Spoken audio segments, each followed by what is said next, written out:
بسم الله الرحمن الرحيم. Assalamualaikum warahmatullahi wabarakatuh. Alhamdulillah, assalatu wassalamu ala rasulillah. Asyhadu an la ilaha illallah wahdahu la syarikalah, wa asyhadu anna Muhammadan abduhu wa rasuluh. Allahumma shalli ala nabiyyina Muhammadin wa ala alihi wa ashabihi wa man da'a bi da'watihi ila yaumiddin. Amma ba'du. Qala Allah Ta'ala fi kitabil karim, a'udzu billahi minasyaitonir rajim. Ya ayyuhan nasu taqu rabbakumul ladzi khalaqakum min nafsin wahidah wa khalaqa minha zawjaha batha minhuma rijalan katsiran wa nisaa'a wattaqullaha alladzi tasaaluna bihi wal arham innallaha kana 'alaikum raqiba.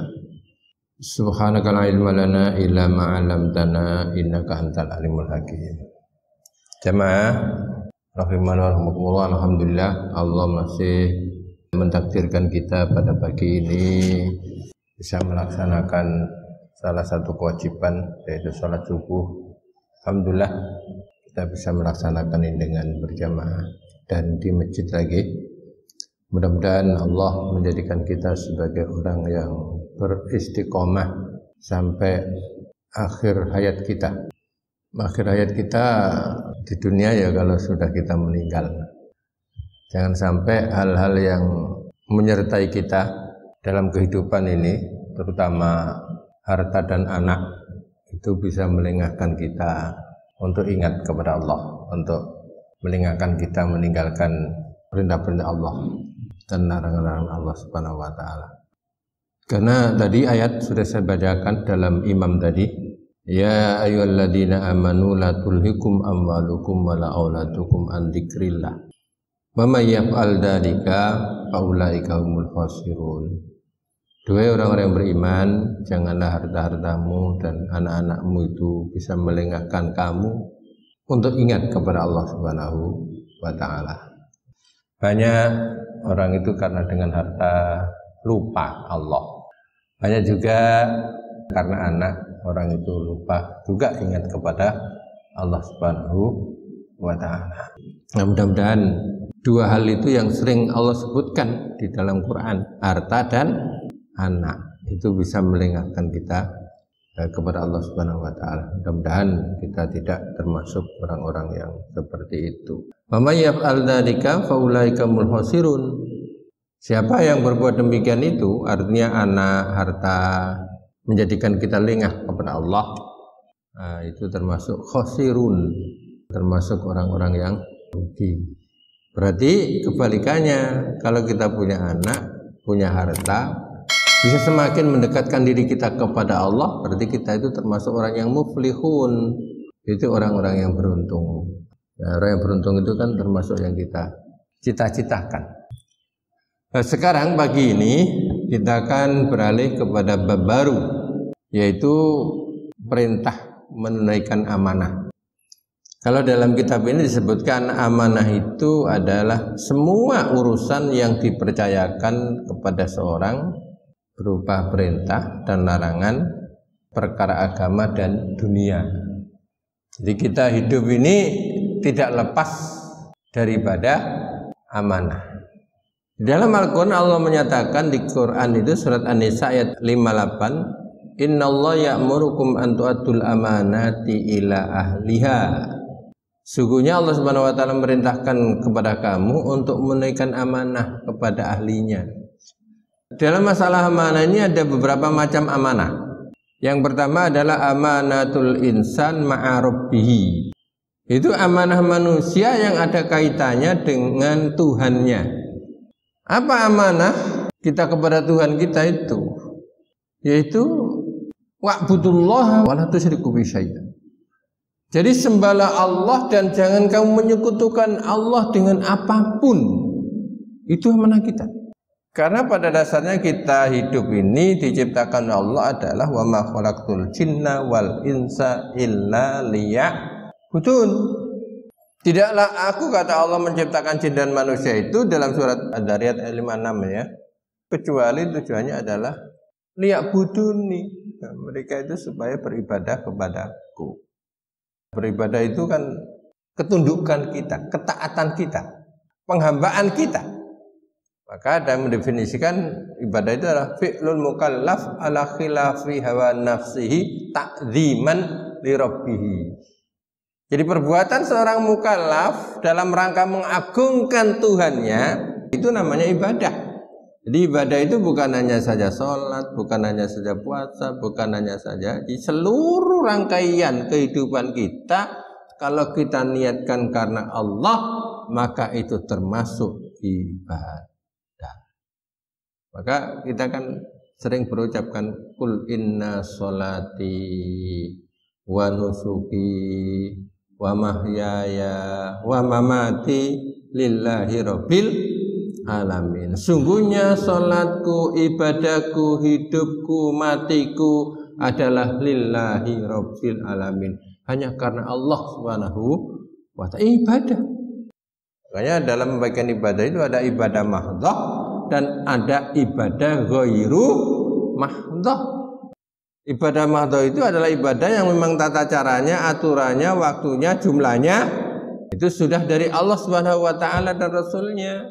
Seperti sholat subuh ya 2 rakaat, waktunya ya sudah jelas.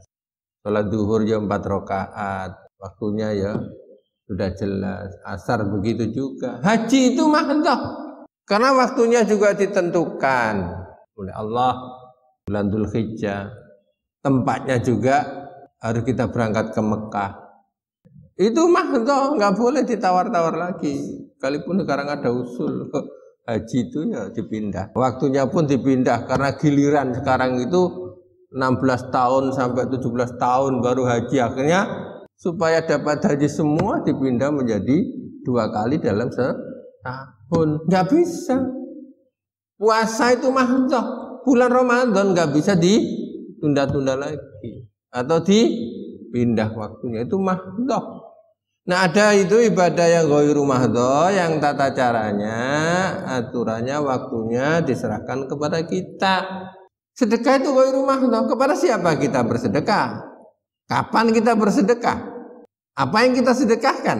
Berapa jumlahnya yang kita sedekahkan?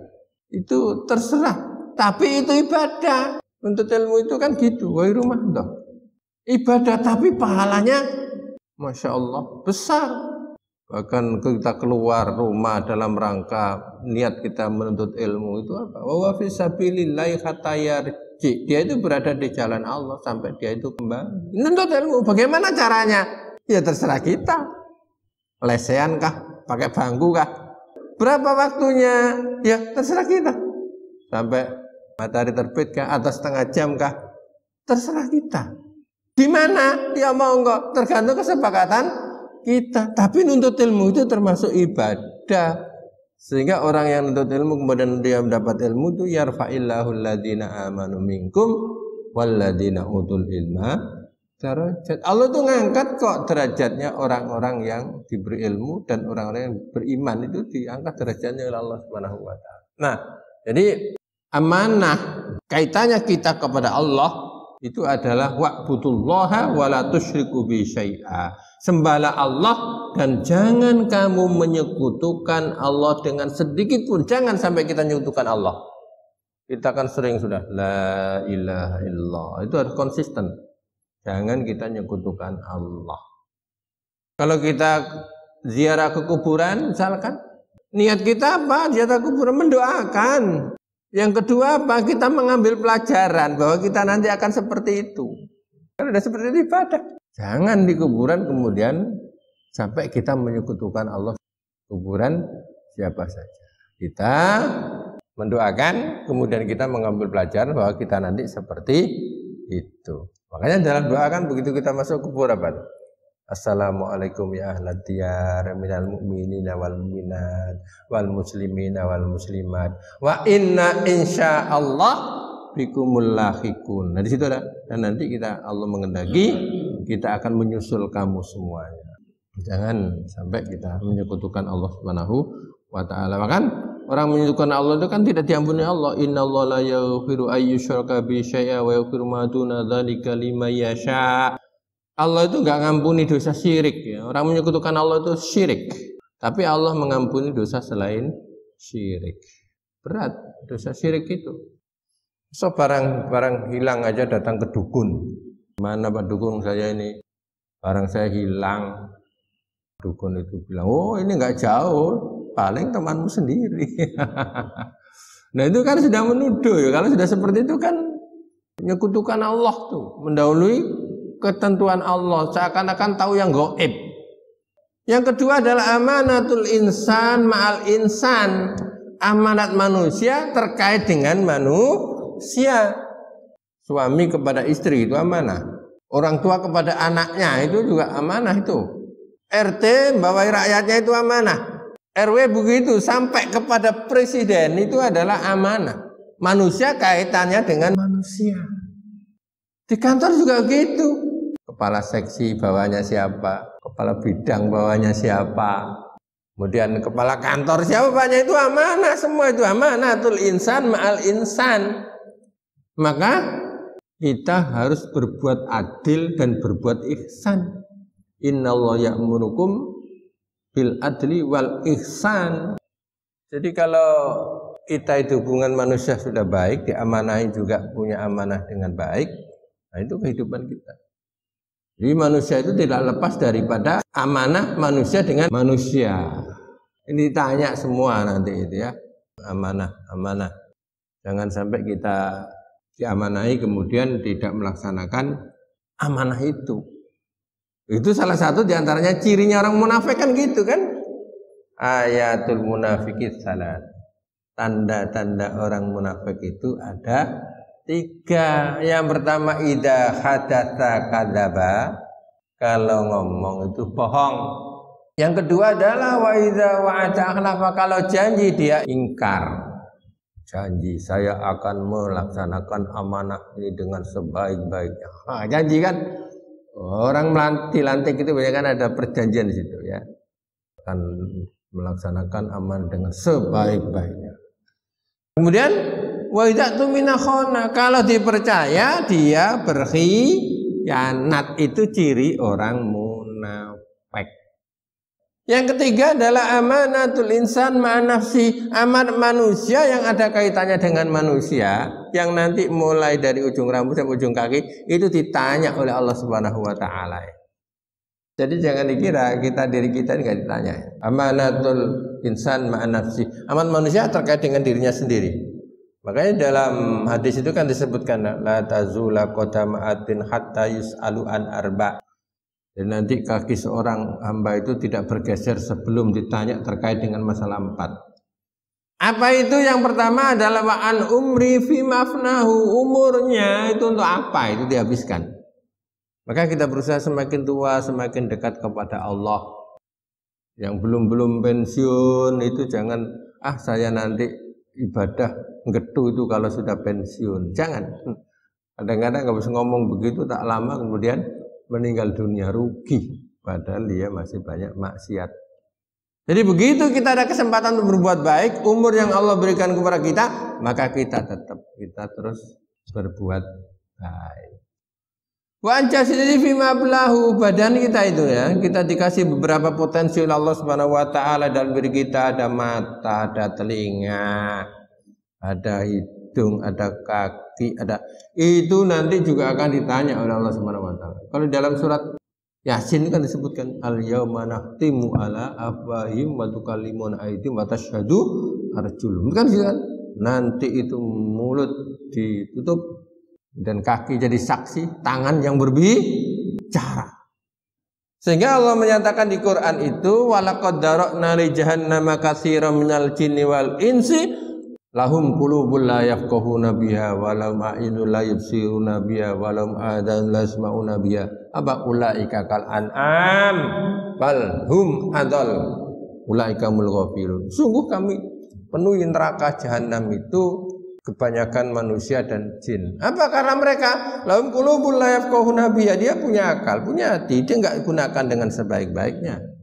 Dia punya mata, enggak dipakai dengan sebaik-baiknya. Dia punya telinga, dia enggak pakai dengan sebaik-baiknya. Apa kata Allah? Ulaika kal an'am. Orang seperti itu adalah seperti binatang, balhum adol, bahkan lebih hina daripada binatang. Kalau binatang kan enggak diminta pertanggungjawaban. Kita diminta pertanggungjawaban. Bahkan disebutkan ulaikamul ghafilun. Mereka itu orang-orang lalai ya. Jangan sampai hidup kita itu lalai, punya mata kita gunakan sebaik-baik. Yang kedua adalah wa an ilmi fi ma'amilabi.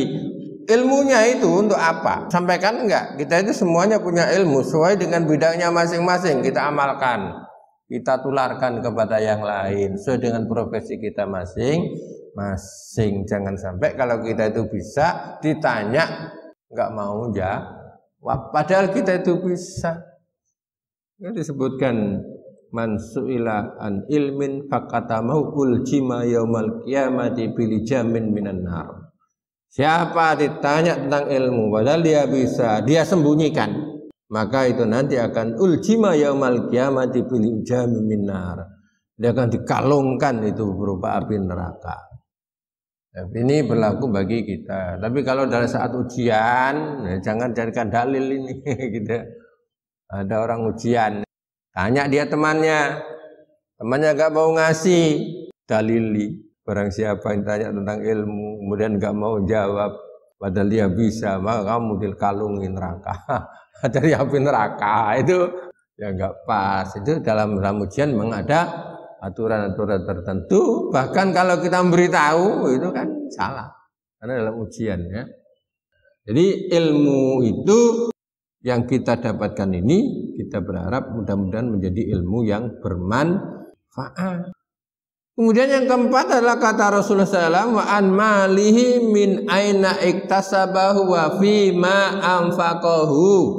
Hartanya itu ditanya dua, dari mana dapat ya? Dapat dari mana itu? Dari korupsi? Tanya itu.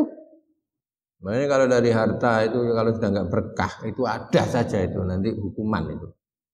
Kalau sudah harta itu cabut berkahnya oleh Allah. Ya di antara salah satunya ya nyarinya nggak bener.